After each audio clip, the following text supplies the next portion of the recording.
কলকাতার হাজার কবির হাজার কবিতা কাব্যগ্রন্থের প্রকাশ, কবিদের সংবর্ধনা। আসসালামু আলাইকুম, আমি হাবিবুর রহমান। শুরু করছি ZH টেলিভিশনের নিয়মিত সংবাদ। প্রতীক্ষার অবসান ঘটিয়ে জাম কালো অনুষ্ঠানের মধ্য দিয়ে পথের দাবি সাহিত্য পত্রিকার আয়োজনে কলকাতার মৌলালী যুব কেন্দ্রের 7 জুন প্রকাশিত হল ভারত বাংলাদেশের কবিদের সমন্বয়ে হাজার কবির হাজার কবিতা কাব্যগ্রন্থের এক ঐতিহাসিক কবিতার সংকলন। সংকলনটি সম্পাদনা করেছেন কবি ও সাহিত্যিক সম্পাদক মৌসুমী ডিঙ্গাল ও বিদ্যুৎ মিশ্র। বাংলা সাহিত্যের চর্যাপদ থেকে শুরু করে বর্তমান সময়ের নির্বাচিত কবিদের হাজারটি কবিতা সংকলিত হয়েছে এই বইটিতে। হাজার কবির হাজার কবিতা কাব্যগ্রন্থে বাংলাদেশের রংপুর জেলার দৈনিক যুগের আলো পত্রিকার সাংবাদিক ও নাট্যকার গীতিকার ANM শামসুজ্জামান স্থান পেয়েছেন। শামসুজ্জামানের পক্ষে বই উত্তরীয় মেমেন্টো সার্টিফিকেট গ্রহণ করেন কাব্যগ্রন্থের সম্পাদক কবি ও সাহিত্যিক মৌসুমী ডিঙ্গাল।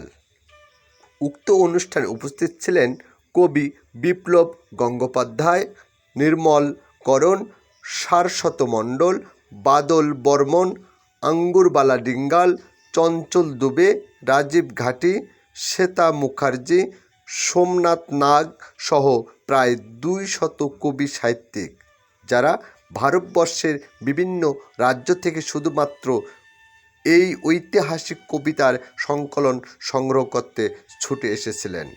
তাদেরকে প্রত্যেকেরই বই উত্তরীয় মেমেন্টো সার্টিফিকেট সহযোগে সম্মানিত করা হয়।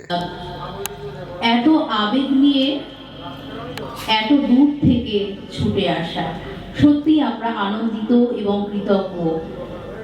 শিলিগুড়ি থেকে এসেছেন, বিহার থেকে এসেছেন, আসাম থেকে এসেছেন, ত্রিপুরা থেকে এসেছেন, সুদূর পুরুলিয়া থেকে এসেছেন। এইরকম আমরা আরও দেখব 400-500 কি তার বেশি কিলোমিটার পথ অতিক্রম করে এসেছেন। অনেকে এখনো আসছেন, অনেকেই ফোন করে বলছে দিদি আমরা অসুবিধে হচ্ছে, যাচ্ছি, 1টা হলেও 1.5টা হলেও আমরা উপস্থিত হব।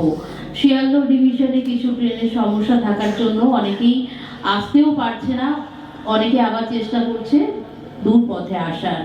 অবশ্যই এই যে আবেগ, তাদের আবেগকে আমরা অনেক অনেক স্যালুট জানাই।